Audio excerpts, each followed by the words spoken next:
All right, let's make a quick video about E-body tire and wheel widths. Okay, so this is a 71 Challenger back there. I put a B-body rear end in it, 10-inch wheels, 295/50s on the back. This was a 70 Challenger. I had a B-body rear end in it, which happens to be right there. And I'll tell you why I changed it back to an E-body rear end in a second. This is a 72 Cuda B-body rear end, 70 to 71. I mean 68 to 70 B-body rear end with 295/50s, 10-inch wheels. So just like all these E-bodies, when you want to put a B-body rear end in it, which is 1 inch narrower, you got to move the springs in. So if you can see, I'm going to show you this offset shackle kit. These I made myself. If you can see the front, I took 2 shackles and actually welded them together 1 inch over on the inside. And on this side, made my own offset shackle mounts by copying a piece that I found at a swap meet. And then on that one, offset shackle mounts I bought from Dr. Diff, but I made the fronts. Same with the 71. Okay, so let's go over these wheels. This is a 7-inch wheel, Rallye, with the standard, it's like a 4-inch back spacing. And this is how your beauty ring, 7-inch beauty ring would fit on there, okay? Hardly any gap, and you see the reflections of the circles like they want you to see, like on a weld wheel or so. This is an 8-inch wheel.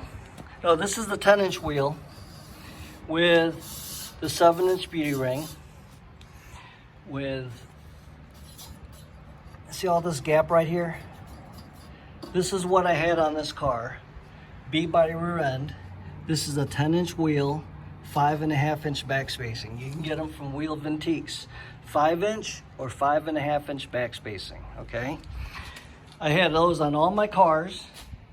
The only reason I took off the Rallyes on this Cuda is because these Jegs wheels came out and I wanted more black. I didn't want all that silver Rallye looking wheel on this car. So they sold me a 10-inch wheel with a 5.5-inch back spacing.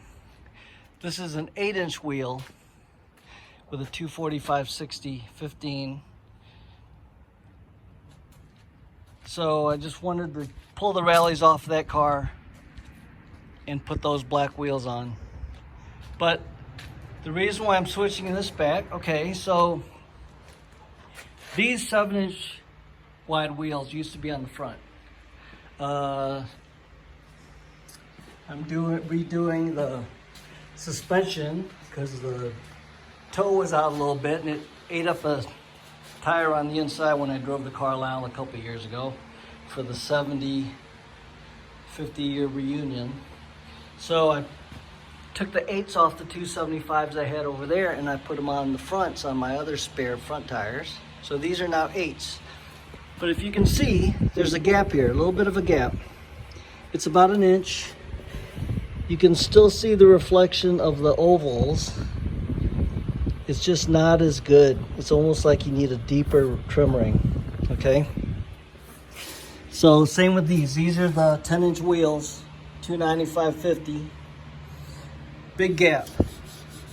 So on my 70, which is my favorite car, well, this one also, by the way, has the 295/50s. I don't know if you can see that. Offset spring kit that gets the tire close. Can't really see the air gap in there, but tires don't rub the springs. And there's all kinds of room up here. You know, get your hand in there. And the tires don't rub sitting this low. Okay, so you don't have to jack it up sky high like a clown car. Okay, so this is the reason for me to put the E-body rear end back into my 70. But This is the 10-inch wheel with a 5.5-inch back spacing, and the springs are still moved in, but this gap is what I hate, okay? So now, a few years ago, I called Wheel Vintiques, and I said, hey, I need a 6.5-inch back spacing to fit my stock rear end because I don't like this gap, okay? So, if you can see, this is the E-body rear end. I always make my own custom sway bar mounts. So, since the springs are moved in, the sway bar perch gets pushed in, where now your sway bar doesn't line up with the hole that it used to go through. So I always find these sway bar mounts at swap meets and things. I slice it,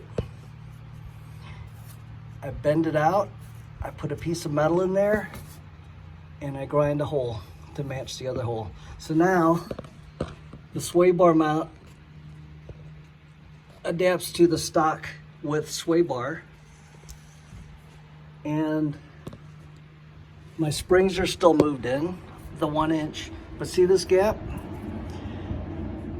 So now if I get a 10-inch wide wheel, 6.5-inch back spacing, this gap's gonna be almost gone like it is on the 8-inch wheel up in front, okay? So this is the whole reason why I'm switching this rear end back. And also, the perch. I don't know if you can see this. All I did was slice off a piece of the perch and weld a full perch next to it that's an inch in. That way I don't lose my angle.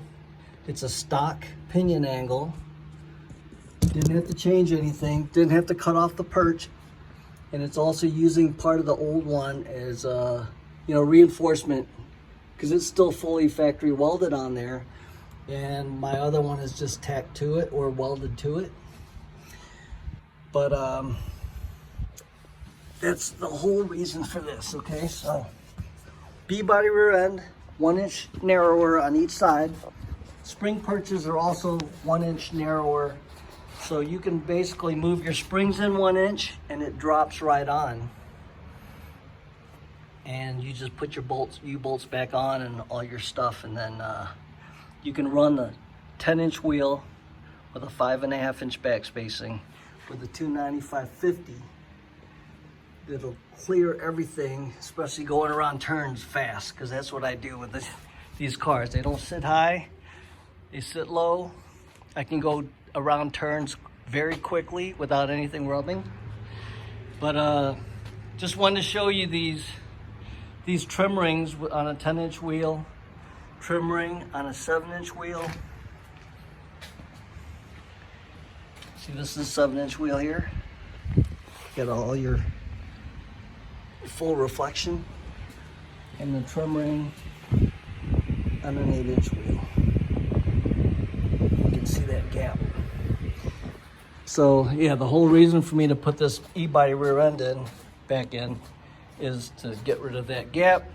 And okay, so you call Wheel Vintiques and you say, I want a 10-inch wide wheel, 15-inch with a custom offset when you're ordering it from Summit or Jegs. You just tell them custom offset. You don't tell them 5, you don't tell them 5.5. You say custom offset 6.5-inch. Wheel Vintiques will make it for you for $15 over the price of the normal wheel price that Summit or Jegs is selling it for. Okay, so just I found that out from Wheel Vintiques. They're kind of back ordered right now because of the COVID deal. So just thought I'd make a video. I've been playing with cars so much. I'm trying to put this engine in this car so I can start driving it. It's summer convertible weather, kind of. It's kind of hot. But also I've been buying these off Facebook Marketplace so my grandkids can ride. So I've been rebuilding these guys and they're all fun. Paid $400 to $600 for $400 for the 80 back there, but the seat was all torn up. Got a seat off of eBay, $40 plus $8 shipping. This one was a 100. I just had to clean the carburetor. There's a special way I get that pilot jet cleaned out, no matter how much dirt's in it, so it won't idle. But that one rides now. Gas tank was leaking a little bit. JB welded and metal welded it, and that one's running very well. I have a clutch cable, a front brake cable, speedometer cable ordered for that, which is coming from China. Because I've got 3 acres out here, and the grandkids want to ride. So I've got a backyard. I've been cutting a trail through, but I just thought I'd update the people that watch my channel and show you what's going on here.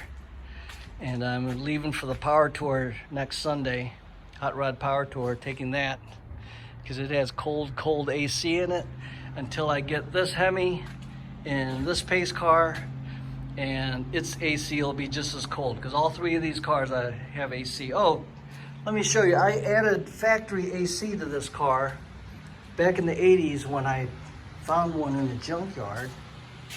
I took a piece of cardboard, copied the back firewall holes, and I put all the factory stuff off big blocks, a big block wagon or something. That's why I don't have the muffler on this, because this pipe I found, this hose, came off of a junkyard car, and then that car didn't have that muffler right there. So on a regular E-body, you'll have a big rectangular muffler right here. But yeah, this is all factory air I put in years and years ago. This could have been around 83 or 82 when I was collecting parts, and you can find stuff in junkyards. Factory 72 Challenger disc brakes I put on here because it had the heavy duty A36 package that had the front and rear big drum brakes. So I added disc with the proportioning valve. So I still have the big 11-inch by 2.5-inch drums on the rear. Some of these cars didn't. When you had disc brakes in the front, you got the 10-inch brakes on the back. But this one, I left the 11-inch brakes on it, and they work fine. So that's my update. Sorry I haven't kept you guys up to speed, but I've been working on cars, and right now it's always nice at night, no bugs. I can leave the doors open and work all night and get stuff done. So excuse the mess, but working on cars.